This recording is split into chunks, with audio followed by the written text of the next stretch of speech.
Lesson 3, Defining Equity. Thinking about our left-handed organization, Making Heads Count, would include alternative forms of documenting information in reports, changing recognition to move away from penmanship, and eliminating the entry tests that do not adequately determine a well-qualified applicant for an arts institution. Earlier in the module, I shared that diversity is a fact, equity is a choice, inclusion is an action, belonging is an outcome. You can think of equity as the cousin to inclusion. They are related but built off of each other. There is some overlap but with notable differences. Inclusion has a greater focus on employee participation and engagement, ultimately seeing employees and stakeholders as resources to support the development of the organization. An inclusive environment ensures productive communication and more egalitarian decision-making processes.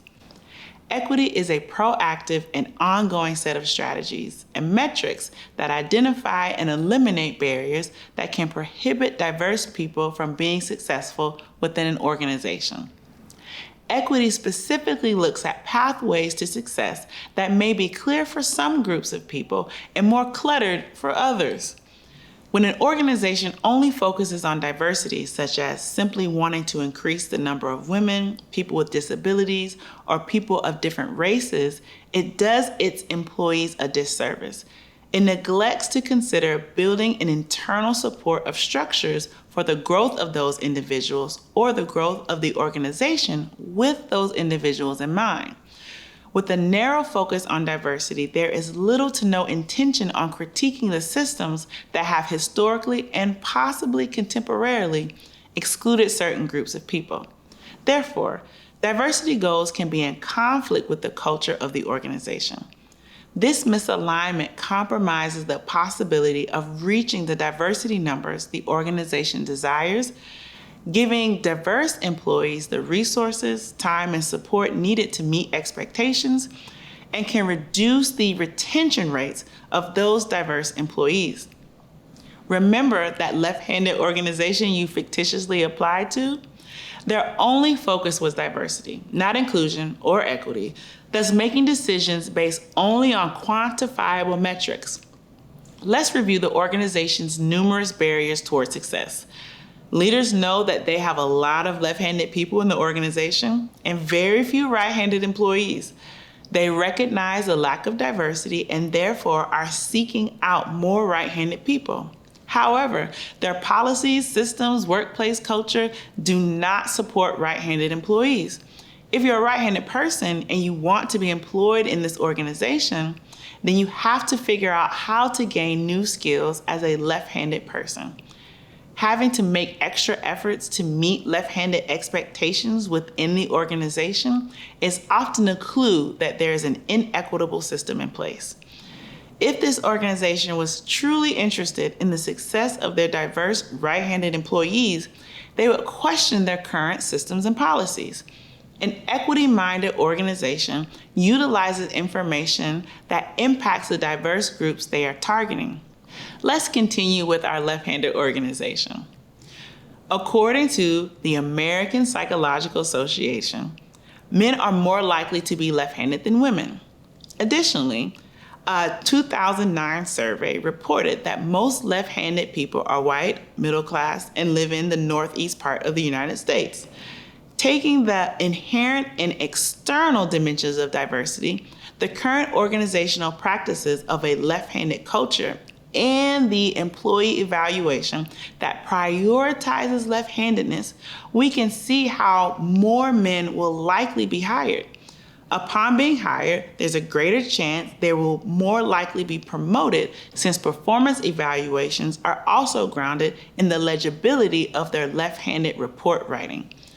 The writing test creates a barrier for right-handed people and people unable to write. It also becomes a tool to justify exclusion because the test has been deemed fair without ever explaining or having to justify why left-handedness is seen as a required and necessary skill. Questioning the systems and making necessary judgments to limit disparities is equity work. Saying that the writing test is simply how the organization has always done it is an excuse that perpetuates inequities. If the organization recognizes that women are often not promoted to senior leadership and the organization focuses on measuring external and inherent dimensions of diversity, they might find that disproportionately women are the caregivers to children or aging parents, thus having obligations outside of the office. If the organization does not have a culture of flexible schedules, that can disproportionately harm women who need the ability to dedicate more time to additional projects and other opportunities. These opportunities allow them to gain the skills and experience to be promoted. This is in addition to women being less likely to be hired because women are less likely to be left-handed.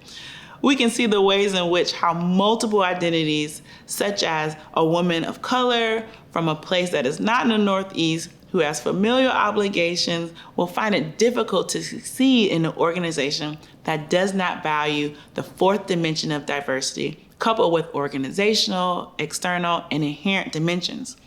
Not to mention the culture that can impact engagement, such as if she accidentally shakes the senior leadership's hands with her right, and how that can situate her as an outsider.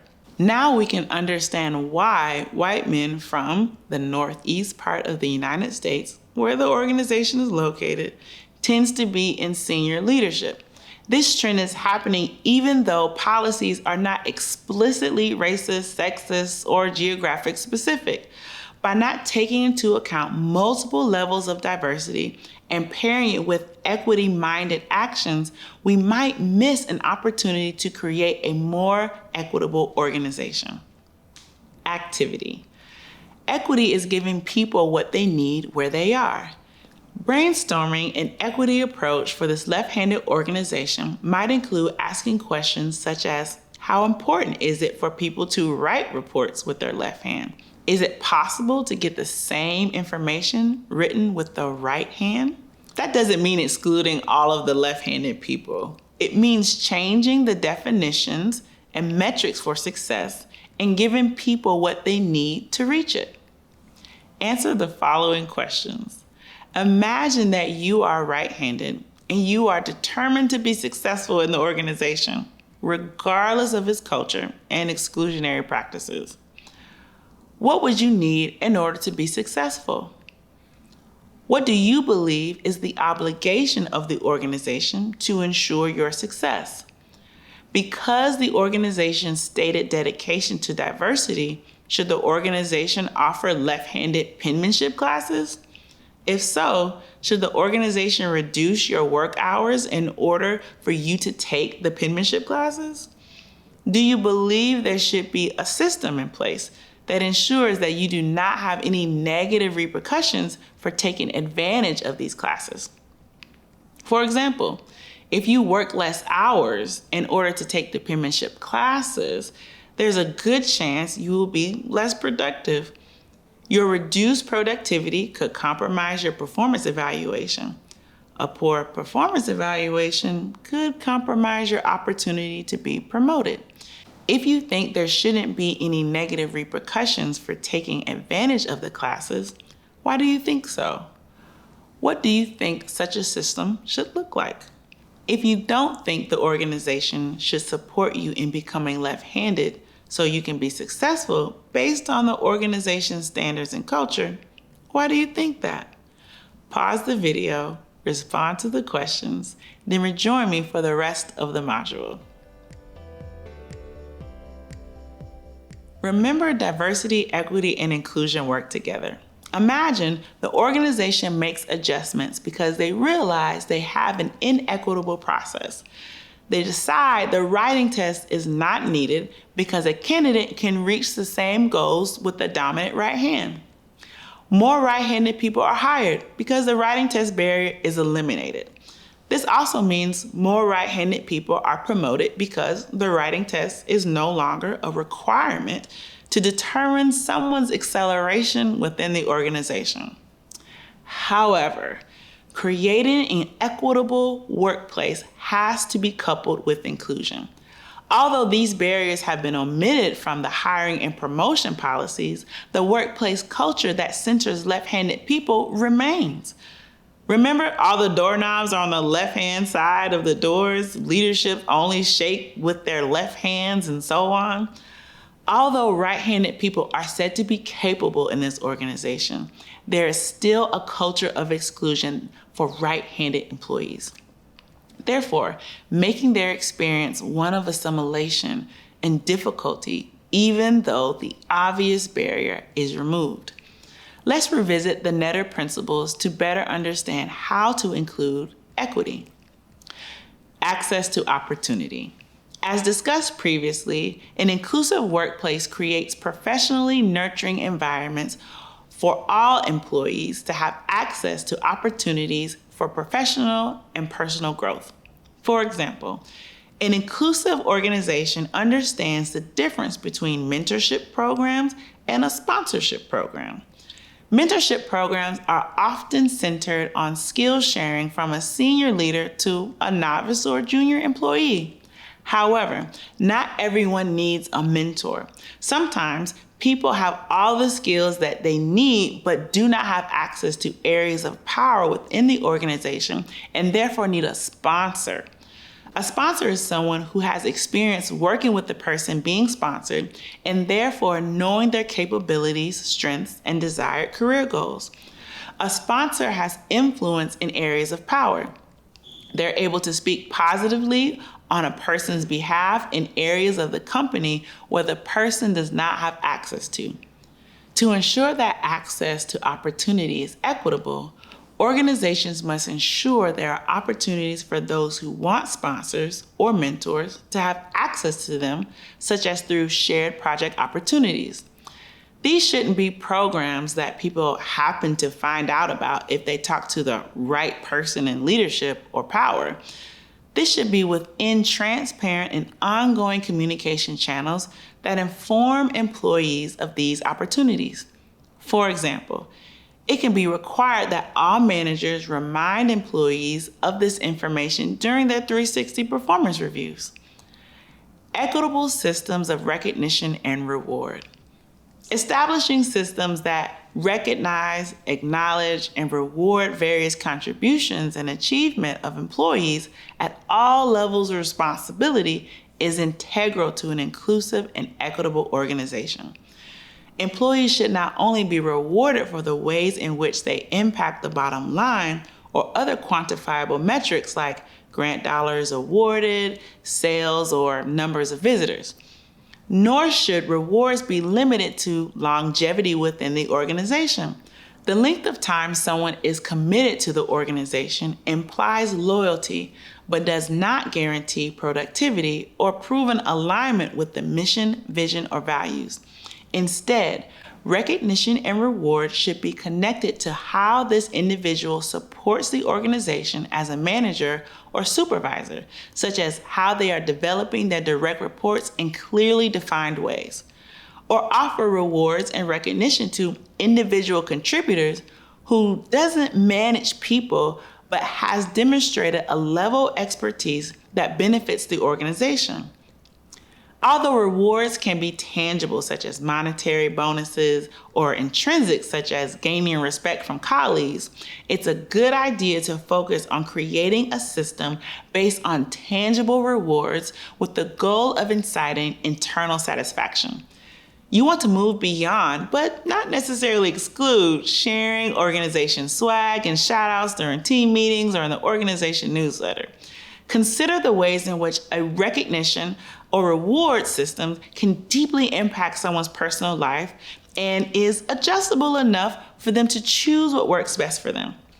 If someone meets their goals, what might it look like to offer more flexible schedule opportunities, support a cause that is important to the employee, build a relationship with a tutoring service and offer it to employees' children, or give a gift card that can be used anywhere?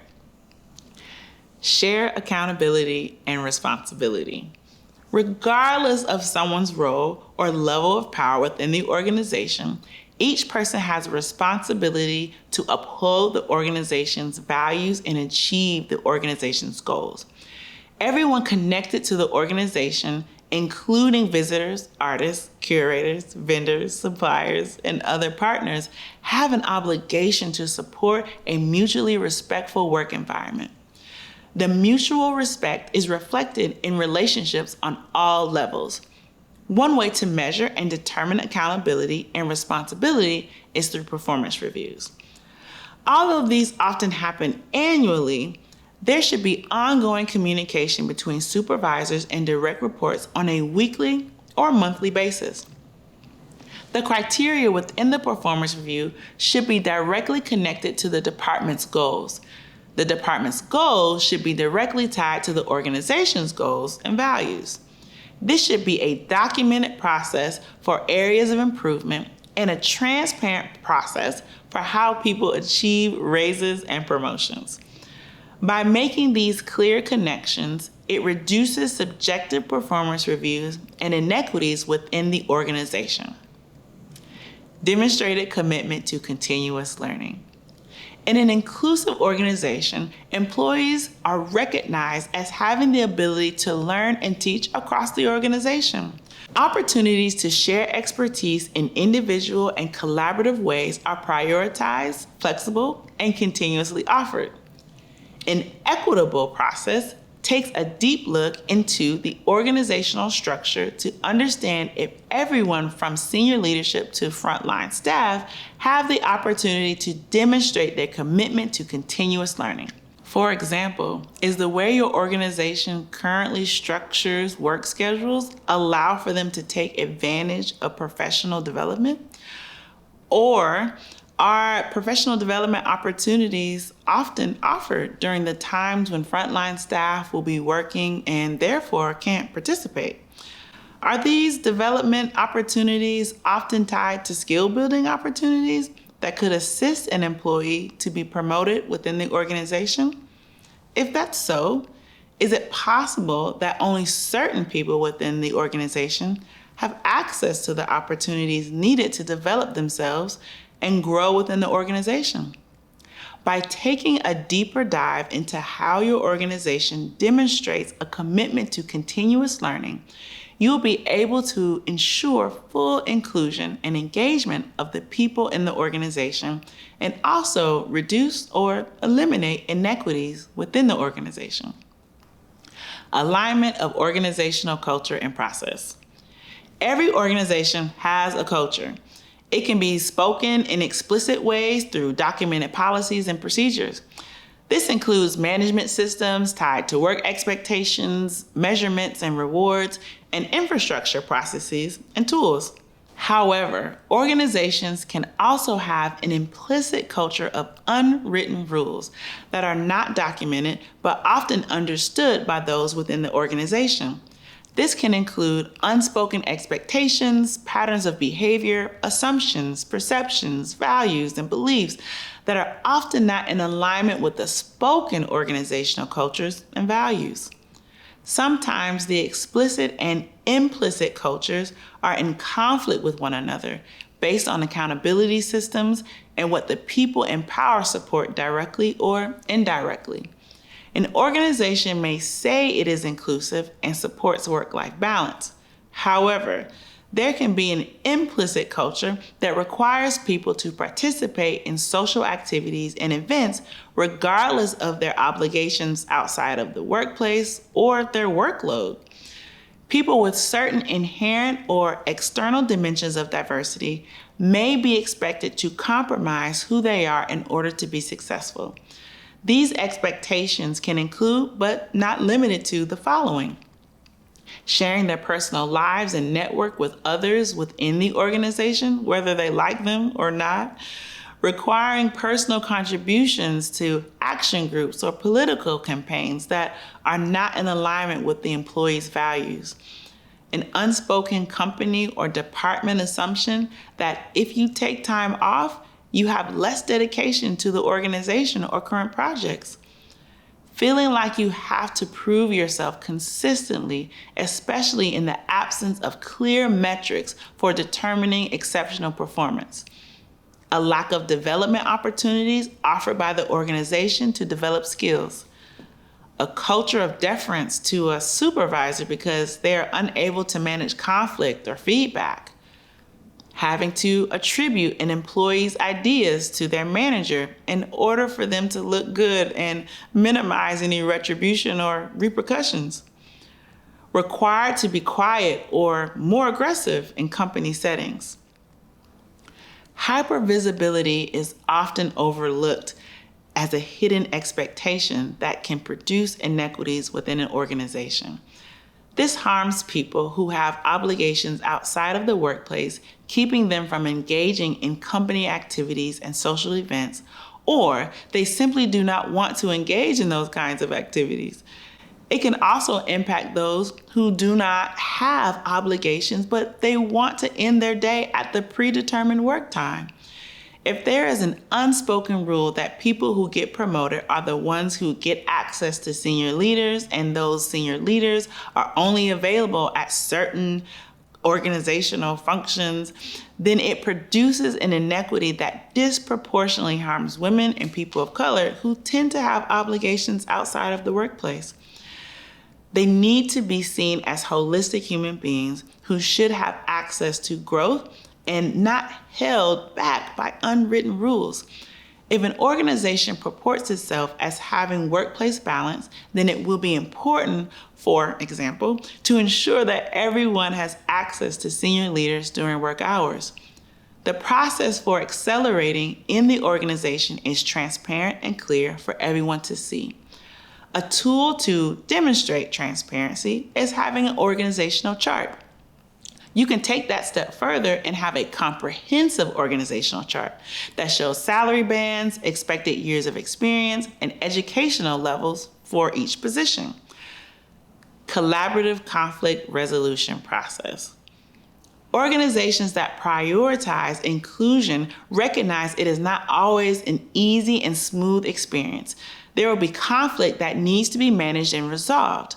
Inclusive organizations have a clear documented process for conflict resolution that empowers employees at all levels within the organization. It encourages cross-department collaboration to solve problems and resolve interpersonal conflicts that achieve agreed-upon solutions. It is important that this process is supported by leadership and has mechanisms in place that do not allow for retaliation. Activity. There is an opportunity to learn more about equity using a concept called targeted universalism. You can think of it as Equity 2.0 with more direct focus on how equity is implemented through structural and cultural dynamics. It is an alternative framework to design policies and implement strategies to achieve policy goals.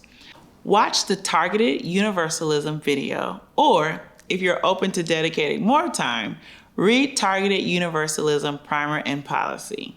Then answer the following questions. Do you see targeted universalism being different from the way equity was discussed in this lesson? What are the differences? What are the similarities? What are some strategies that you could apply to your organization? Complete this activity, and I'll see you in the next lesson.